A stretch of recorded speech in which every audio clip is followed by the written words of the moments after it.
Bate-papo. Bate-papo do dia, nós estamos recebendo aqui na bancada conosco a doutora Cândida Aren, advogada, e que sempre muito gentilmente, Moisés, nos atende com algumas pautas específicas, curiosas, novas, e essa não deixa de ser diferente. Uma das temáticas que nós vamos abordar hoje é o projeto de lei que trata sobre a custódia dos animais de estimação. Aliás, que tu tens? Eu tenho 2 cachorrinhas agora, mas já tive dezenas de cachorros. Eu acho que as casas estão não lotadas, mas com muitos animais, né? E gera sempre uma discussão, acho que uma angústia.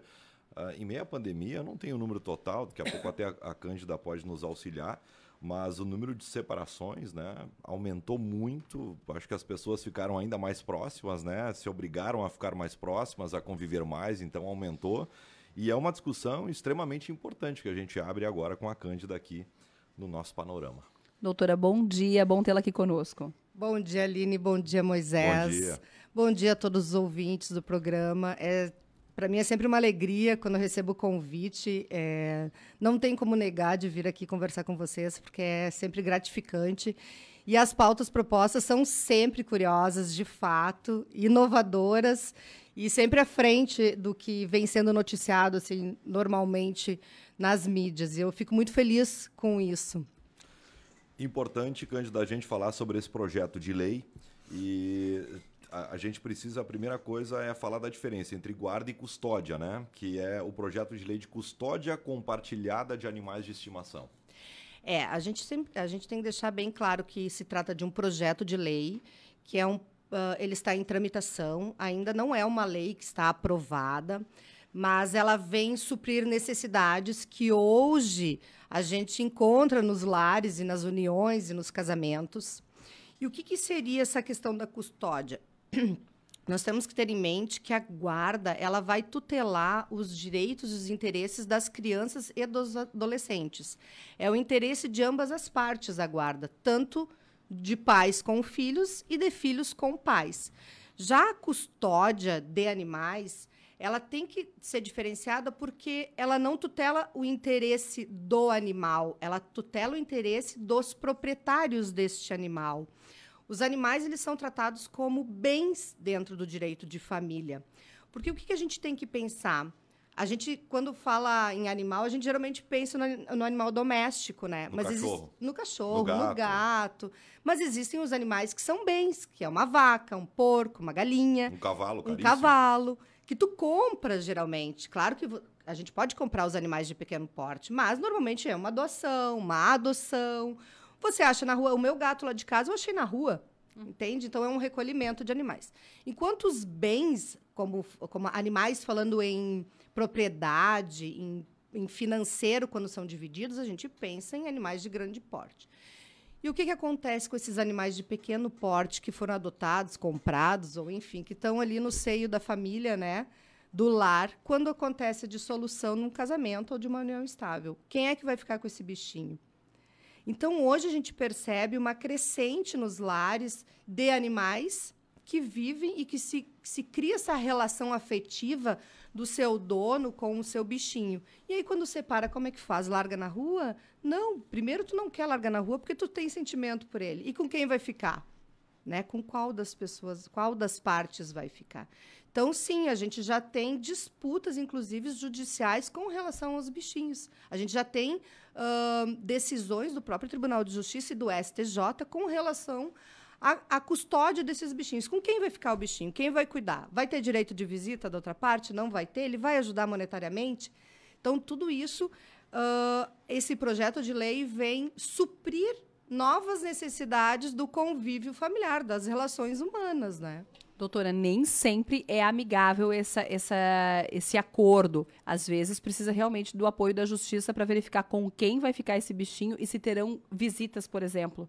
Sim. Muito semelhante ao que acontece com a criança. Muito semelhante, porque hoje, eu dei uma pesquisada aqui, o IBGE fez uma pesquisa que hoje existem muito mais animais nos lares do que crianças.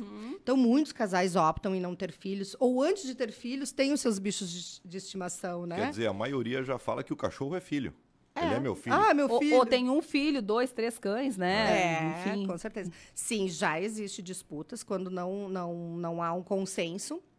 Eu dei uma pesquisada assim rápida nos últimos 2 anos aqui do nosso tribunal. Existem várias situações. Situações de que a parte está pedindo a visita, né, quer visitar o animal de estimação.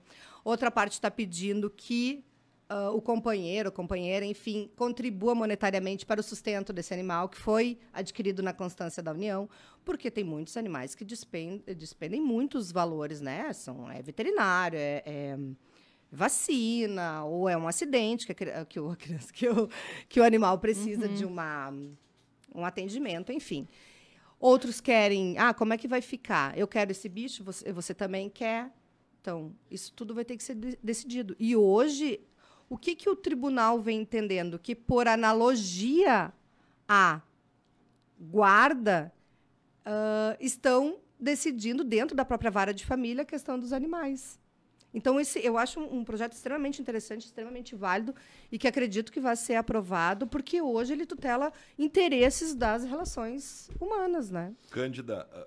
Não, eu fiquei surpresa que tudo isso vai estar assegurado em lei. Então, até agora, pelo que eu entendi, cada disputa, cada família tem a sua disputa particular, né? O seu tópico. E agora vai haver se aprovado, haverá uma lei para regular essa situação. Para regular essa situação. E isso acontece, doutora, quando há uma demanda expressiva, né? Que chama atenção. Com certeza há uma demanda expressiva, porque quando as partes não entram em consenso, elas vão para o litígio. E aí, quando entra para a parte, quando começa a litigar, quando começa a brigar por essas coisas, se vê que existe uma demanda e uma necessidade de regulamentar essa situação. Curioso. Não, interessante a gente falar sobre isso e discorrer, porque gera uma curiosidade também no ouvinte.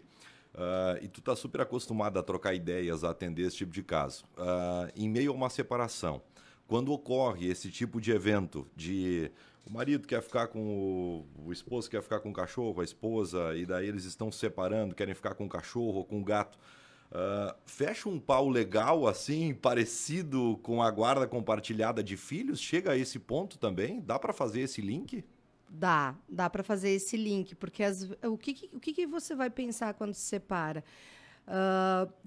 Geralmente, assim, quando não se tem filhos, né? Quando se tem essa relação muito próxima com o animal, quando ele é o único dentro da família, o que vai acontecer? Eu quero ficar com ele. Não, mas eu quero ficar com ele.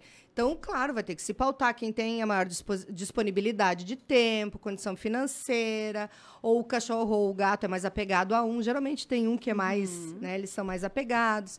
Então, acho que além de uma disputa, tem que haver um bom senso. Isso não pode, como em qualquer outra situação, isso não pode virar um ponto de briga, mas sim de entendimento, né? Porque às vezes se usa dessas artimanhas para brigar com o outro.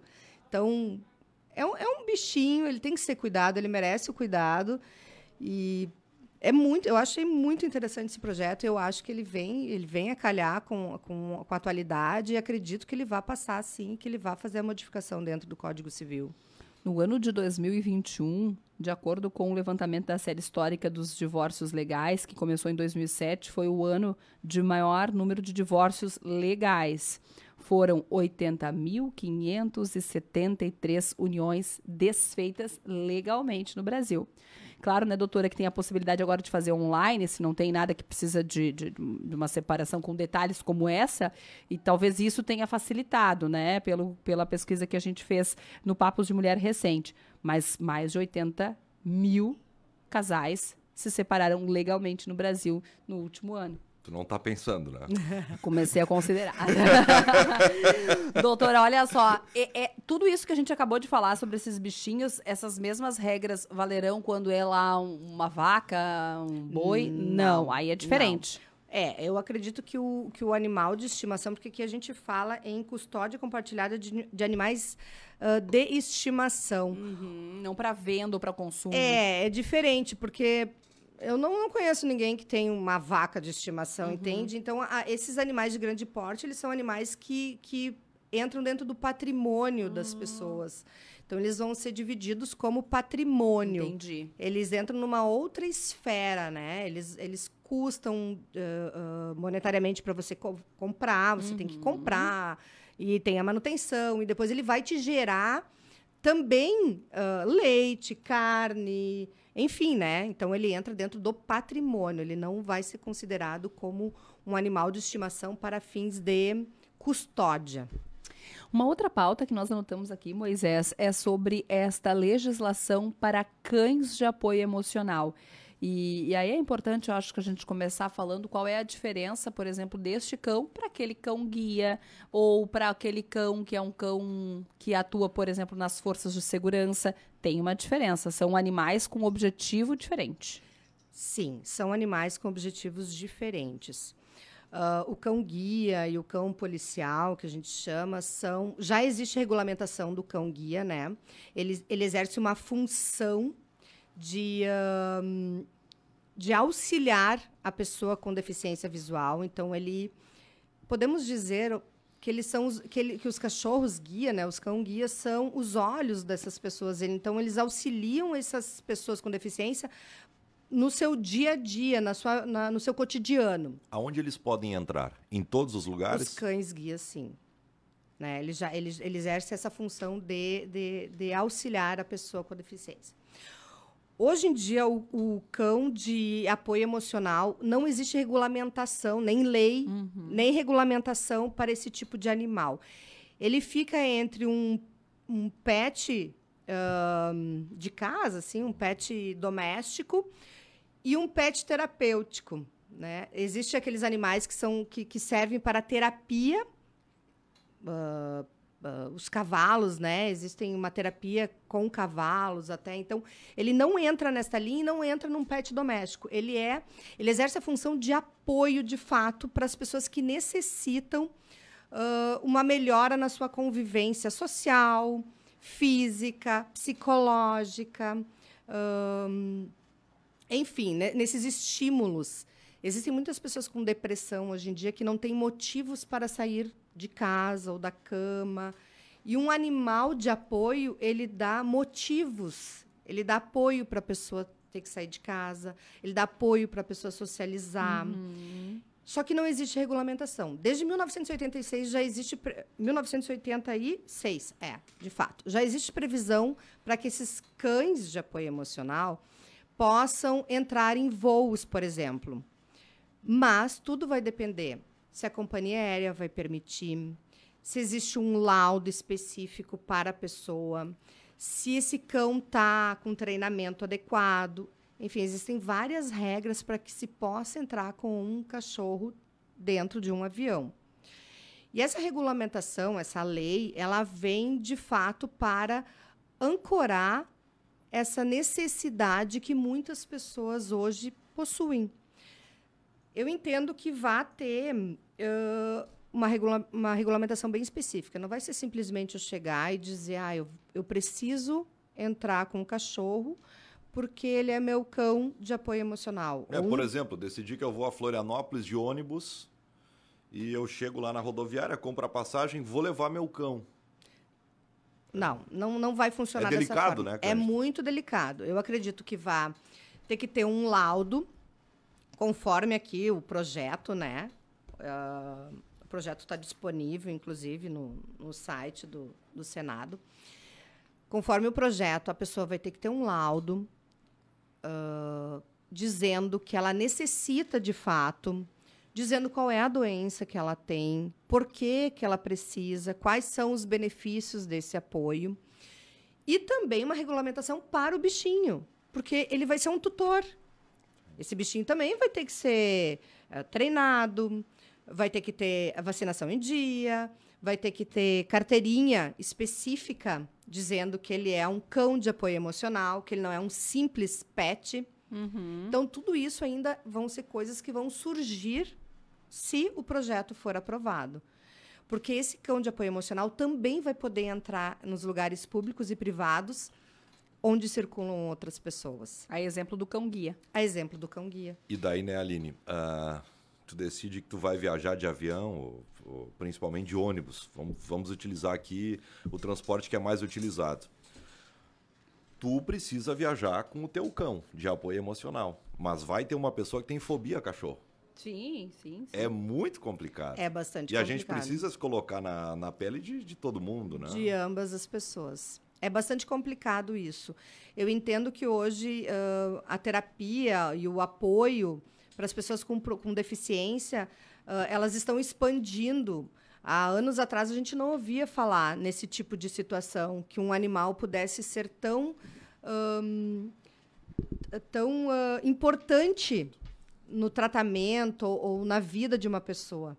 E hoje a gente já vê vários tipos de situações. A gente vê que em alguns lugares permitem que os cachorros entrem, os animais entrem nos hospitais, claro, com todo o cuidado, né, higiene que é exigido, que eles melhoram que eles liberam a serotonina nas pessoas quando eles estão perto, que a pessoa se sente mais segura, né, estando em contato com o animal ou até na vida pública.